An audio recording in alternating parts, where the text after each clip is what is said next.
Welcome to Conversations About Death, an ongoing dialogue between funeral directors, hospice teams, grief support specialists, and others dedicated to helping families navigate the end-of-life journey. Today, we'll be discussing what a good death looks like. Our guests are Sam Mullen, chaplain with Cornerstone Hospice and Palliative Care; Julie Farmer, funeral director and embalmer at Hires Baxley Funeral Services; Sarah Bruley, compliance coordinator and community liaison at Baldwin Brothers Funeral Home; and your moderator, Nicole Medley, pre-need marketing manager at Baldwin Brothers Funeral Home. Let's get talking. Welcome, everyone. In this episode of Conversations About Death, we're going to attempt to answer a big, important question. What does a good death look like? So let's jump into our topic. What do you guys think a good death looks like? Have you had any experiences where you're like, oh, that's how I want to go? Gosh, I'm smiling. Death I is know. really Examples. ugly. It is. I mean, it can be. And in the peaceful passings, you know, I've seen quite a few of those. Knowing that your loved one is comfortable, which is hospice's job, and that is, I couldn't have done it without hospice. I mean, I will admit that. You went through so much. But it is a comfort knowing that you know that they're comfortable. Even though they sound bad or they look like they're struggling, they're comfortable. And that's what I would say a good death is, the comfort of hospice being there, being able to give them the right medications and the right care so that they can transition into, you know, their final moments peacefully. Yeah. I know that a lot of people, they don't want to call hospice, right? Because that makes it real. But is that true? It's People true, used to right? have Hospice patients kills people. Yeah, They there's would so many roll in. myths. Yeah, they roll in the Yeah. door. Okay, I'm ready for the shot. I'm like, what shot? What do you? The shot. You know, the shot. You know, and we'd be like, what are they? Oh, the shot. Yeah, oh, that's sorry, that's we're not not what gonna we do do here. We don't just do that. You know, but there's just a lot of misinformation. I know. Won't you tell people like, no, we're not coming yet. You're not ready. You know, is Well, yeah, that I mean, kind they of have thing? to be hospice eligible. You know, there has to be, physician order for hospice. Right. Functional decline has to be documented. Right. And, and then the myth about morphine, like we're the black wing angels of death just circling around with the morphine. And I have so many patients now who aren't taking morphine at all. You know, it's there for when it's needed, but it's just not the shot. It's not the go-to. Yeah. That's funny. It's it, but it's all that. You know, most of what we know about what we learn about death is what we see on TV, and death on, a movie, could be a lot more graphic, and but in your average, Lifetime movie, I haven't seen a death that looks like that yet. So, I know it'd always be a real issue for families with, why is their mouth open?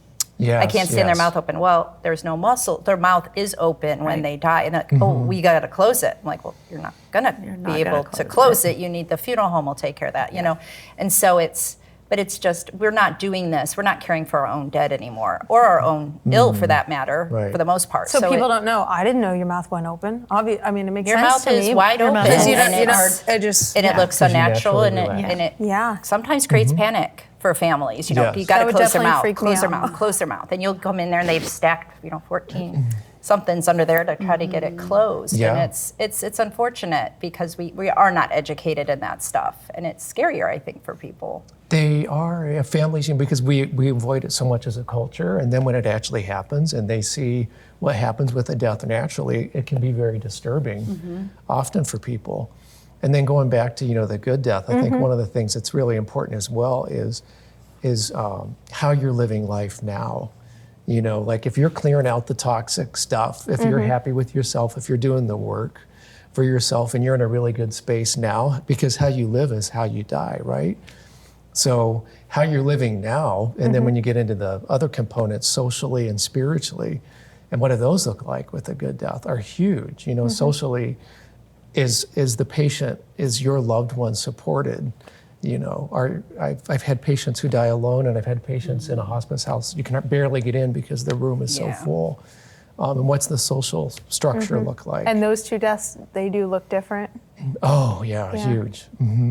Yeah, with somebody. One is not necessarily as good as the I other. would say that, right? yes. Yeah, when, Community is such a big part of our just yes. human being, like need as a human being.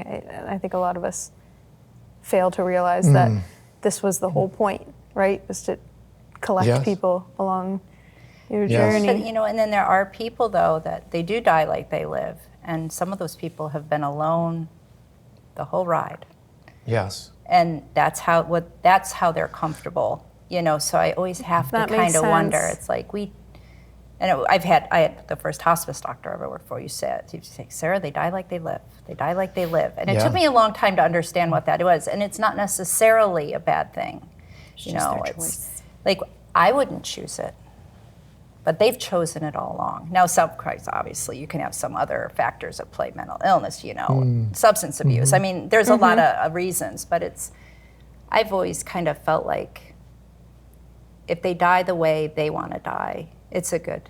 If they Exactly. get what they want, Yeah. if they get that opportunity to reconcile with that family member, if they get the drugs they wanted, if Right. they Get get the to shot. lay in their own bed versus a hospital bed. You know what I Yes, mean? yeah. That I think it's such a huge thing that makes a good death. Are they where they want to be at that point?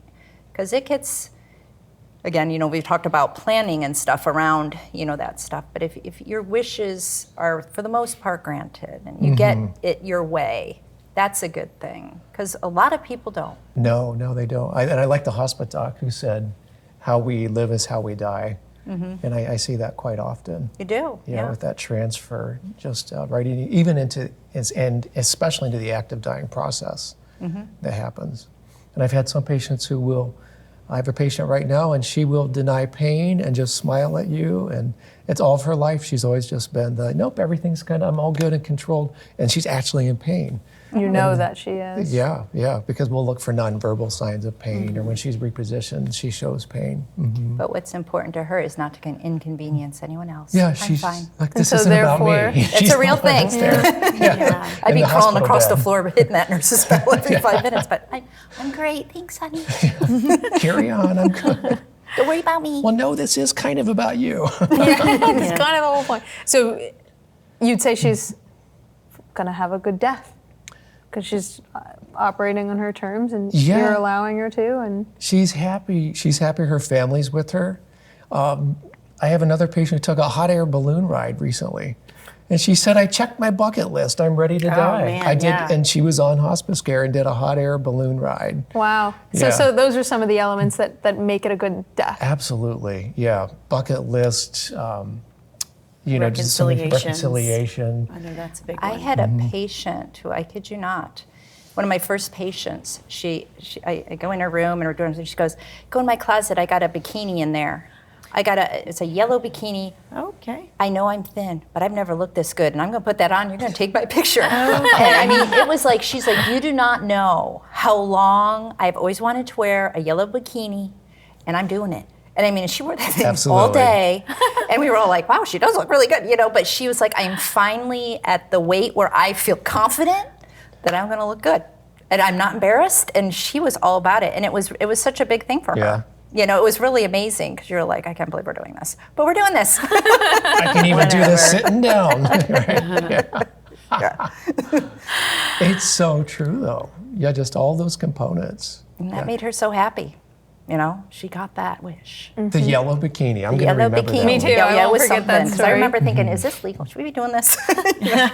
But Right? We have hospice patients who, speaking of good death, some of them, and just to get into the spiritual a little bit, I've had patients who what's important to them spiritually is to feel the sunshine on their face again.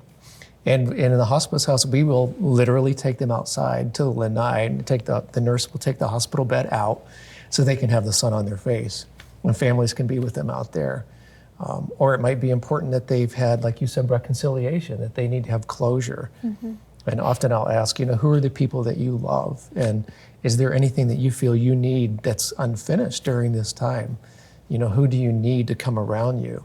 And that's, of course, absolutely very spiritual Right. at the end of the day. I will say I did not know that hospice was that involved. Right? You're describing a lot of things that's outside of simply medical attention. it's the whole person, not just the physical. illness. And that's why it's such an amazing, resource for people, because a lot of people that end up in hospice, I mean, you couldn't make all this happen at home with your, anybody, Right. just a couple people helping you. I mean, it takes a village to get that stuff Yes. done. It does. I will say on a spiritual level, my mother-in-law, prior to her passing 10 years ago, she was Catholic. Nobody touched her feet. That was just forbidden. And about 2 days before she passed, the hospice nurse was in there, and she asked the nurse, she was home, and she asked to be sat up in her bed, and she wanted her feet washed. That was huge for her. And that was huge for her, and it was very symbolic. And my husband didn't put two and two together until afterwards, and he realized, holy cow, And so one of the big things that I did with my parents when they would verbalize those things or have those visions, I would encourage them, it's okay to go talk to them. And I think that's a big thing when someone is coming to end of life, to let them know that they can go ahead, and giving them permission to move on is a really big one. It is, very much so. And I think, a lot of times they wait to see certain people. I've heard of that. Yeah, Yes. I mean, there's just so many things. Like you said, it has to be their way. They want it their way.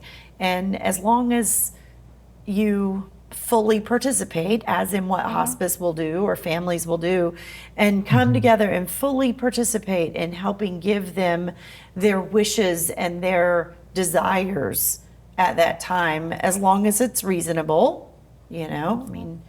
Sometimes it's just a Big Mac. That's exactly right. I'll be honest. It's Yeah. amazing what will make people happy. Like if I could have anything in the world right now, it would be a Big Mac. I had a patient the very same, and so often I'll say, what is, how can your day be just a little bit better? Or what's a good day look like versus a bad day? And he's like, I just really like a hamburger and a milkshake. That's right. We got him the hamburger and milkshake and sat there with him while he ate it. And he's like, yeah, it's been a while. Yeah. And even too, I mean, just having somebody in your space that we're not talking about the elephant in the room. Yeah. We're just going to talk about, like, people I know, especially older people, they love to tell their story. And even just listening, to like, how did you end up in Florida? And then, just to have somebody, especially people that don't have anyone around them, which in the state of Florida, I feel like is fairly common with, a lot of people being down there, families elsewhere. And it gives them the opportunity to tell their story and not talking about always the illness and always the yucky parts of everything that are going on. Right? Who they are apart from the illness. Yeah, I am not my illness. That whole. That's right. I'd always say it's amazing the people that you would have in that bed. Like when you look at them, you would think, oh, it's just an older woman and she's real sweet. But then you find out, like, they have this amazing life. What they've done all their life, right? And it's like, it's important that we continue to recognize that. Even when people aren't dying, especially our older community, there's amazing people there, and just recognizing that in people. Yes, there's such a bridge. I'm just sitting here so mindful of the commonality that we have in each of our, in hospice we'd say disciplines, but in each of our fields, excuse me, and how it comes together, because we address, end of life care, funeral planning, final arrangements, a DNR. I think part of a good death is how prepared you are, yourself, and having those conversations with people, living will, power of attorney, all of those. And then a good death is also for the people that are here after you've passed, and what kind of legacy you're leaving them. Right, it doesn't end at as the well. death. It doesn't Right. end at the Yeah. death. Right. Yeah. A lot of that, we're talking about a lot of the good stuff, right? The cute stories about the yellow bikinis and. It's a good story. That's a But great what about story. the bad stuff? What happens, to families who are underprepared? Yeah. I mean, people can be in hospice for 6 months. That's a long time. Or more, yeah. Right, because that flips the narrative, doesn't it? Yeah. And I've had times when people will say, don't tell, mom, if mom's the hospice, don't say the word hospice here. We don't want that word used.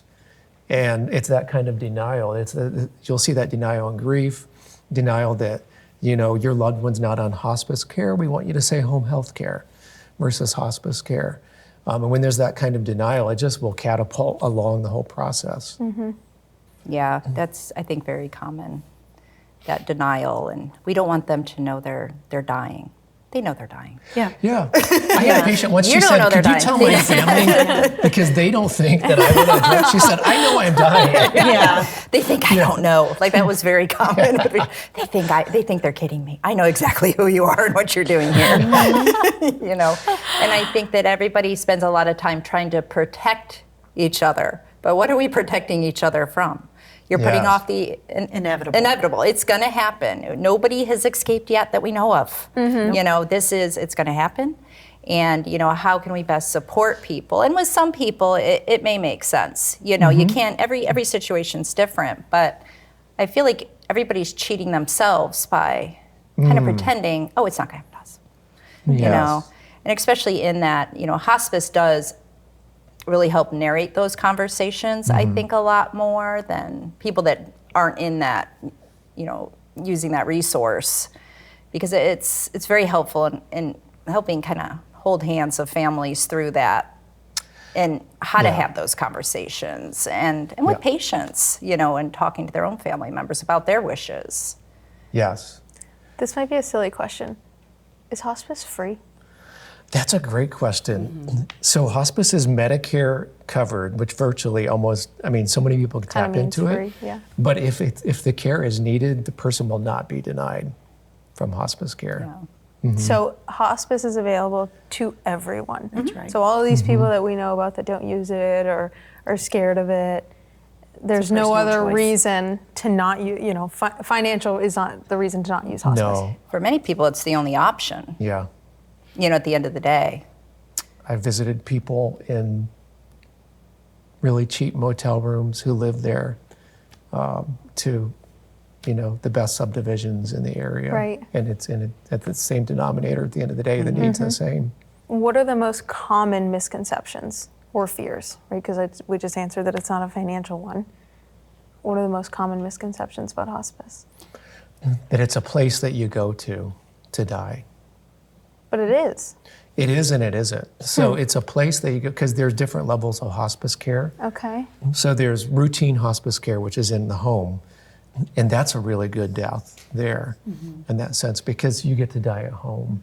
And you have the strength of a hospice team. You have a social worker and a chaplain and a home health aide and a nurse. And it's all under the oversight of your hospice physician.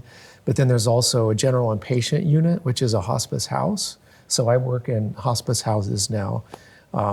So you have these levels of care like that. And then there might be a level of care which is 24-hour around the clock care. So people will think, oh, she's in hospice now. She's gone off to a place, and that happens. But most of the care is at home across the board with every hospice company. Interesting. And patients do improve. A lot of times you'll see patients get into hospice and their symptoms will improve when they're getting properly managed medications, and they may leave hospice for a while and come back at some point when they are ill, more ill. And that's always, it's not necessarily what they think it is. There's no shot. That's more common than people. There's no magic shot. There's no shot. And they have to recertify every 6 months to be hospice appropriate. So I've had hospice patients for up to 3 and 4 years. Sometimes I've gotten really close to them. I had a hospice patient die recently who I knew for 2 years. It was on our services in her home. Yeah. So you have these varying levels rather of care. And it is a myth that people think there's the shot, there's a place you go to die. It's only for people who have cancer. For some reason, that's another kind of myth. It's not euthanasia. Yeah. And I think I've always liked it because they do cater to what that person wants. And I can't go to the hospital, in any form of disease, let alone the emergency room with a broken arm, and have them cater to what I want. I mean, where does that happen? I mean, I don't even know where you'd go. I know, right? They'd say, that's fine, honey, sign here, and either let us do what we want or you can go home. There's not anybody that caters to what you want, and that's such a rare opportunity. It's a gem. I do. I just think. Yeah. I mean, I know I'm biased, but I think it's one of the best parts No, of the I medical completely, system. I completely agree with you. I've had aunts and like I said, my parents. My grandmother was on hospice care. My grandfather. I mean, all of them. I watched them pass in with hospice care, and it was just a tremendous support group. And from the get-go, I know, me solely taking care of my parents was, like I said, I couldn't have done it without hospice. Well, and it gives you an opportunity to be not the caregiver, but Right. there for them. You know, and that's what people, until you've actually, I'm starting to enter that phase of my life where I'll be caregiving for my parents. And I've worked in that arena for a long time. And even I'm like, holy cow, there's a lot of responsibility here. This is a lot. Can I do this? I mean, that's definitely a part of it, that you can become so consumed with caring for somebody that you don't get an opportunity to have those relationship time with that individual. Yeah. And it's exhausting. Caregiving is 24/7, and it can go on a very long time. Yes. I think these all paint such a great picture of what a good death is like, because you have the strength of a hospice team, you have the strength of end of life funeral care, and they're all brought together. When they're brought together before someone dies, and you have, like Sarah was saying, like you're saying, you have these different modalities being addressed, and then the death occurs, and then you have support afterwards as well. It's such ongoing. a smooth, when it starts from the beginning with the pre-need and the planning and everyone on the same page, and then like you said, the hospice and the transition over into, once the death occurs, it is just so smooth. It can be so smooth. Yes. And really, I'm not sure who would want to choose any different way. Right. And so the issue therein lies that it's not something that everyone talks about and plans for. And how do you guys think that, we can create space in the communities so that people will have these conversations? Okay, I'll just go to when I have conversations with people and we want to address, what their fears are related to dying, that would translate into the other spaces as well. And I'll say, right now, what are you afraid of? I know there's so much that just feels like you have to work through with all these arrangements, or you don't even know where to start, but what's just maybe the next step? Where can you start and then right the now? conversation starts there and just trickles into all these different fields aligning and granting someone a good death. We avoid on so many levels, from hospice to death care to, making arrangements across the board. Well, I'd opt out if I could too. Really. But you can't blame people. Like I always look at that. Yeah, I mean, if I could just never have those conversations, never experience it, never know anyone that dies, I'd be all bad too. I'll be the one it's that's finally traumatic, and I exempt. think we get. Anything that we know is unpleasant. Some people are a lot more avoidant about those kinds of things as others, but it's not pretty. It's scary. It's uncertainty. There's nothing about it that's really good. When we get, deaths are more peaceful, and it's good when people get what they need, but there really isn't anything good about it. There are no answers, and you can't, when grandma's 95 and she's lived a life and she's been a great, loving grandma and leaves behind some great recipes and all that, it's, grandma lived a wonderful life. A full life, that's what we say. But what do you say to someone who's lost a 30-year-old or a 10-year-old or, or babies?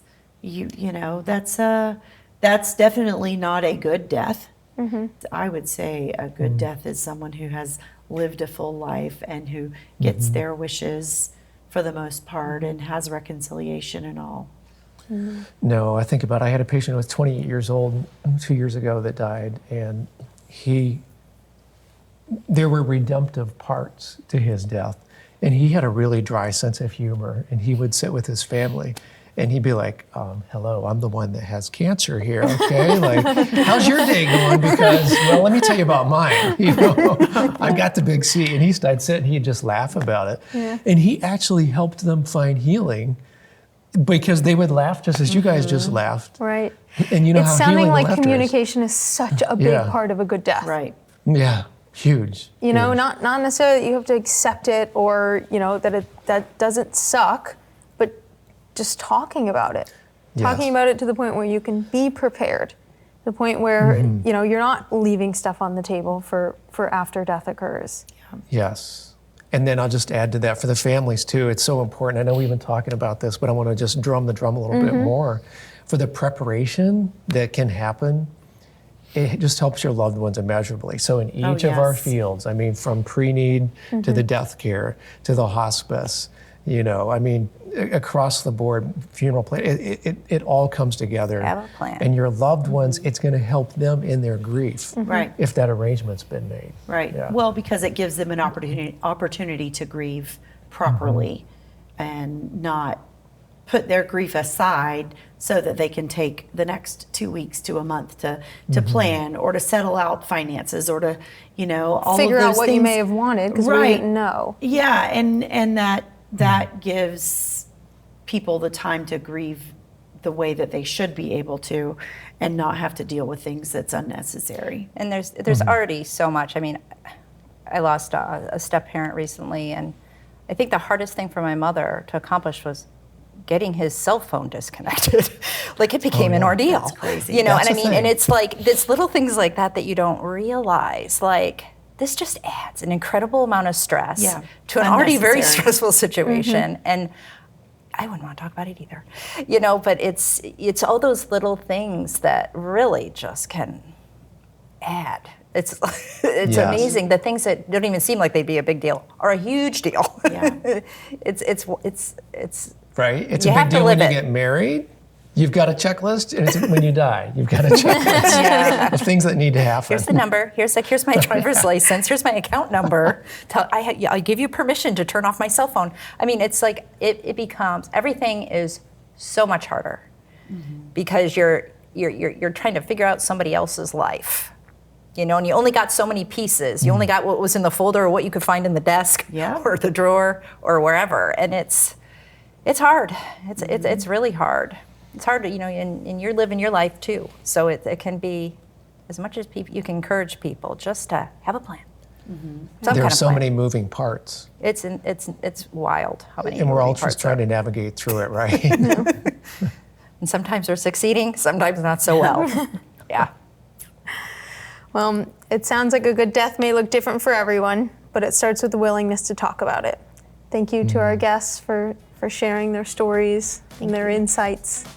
Talking about death doesn't make it happen, but it can make a difference in how it's handled, how we live, and how we care for our loved ones in the end.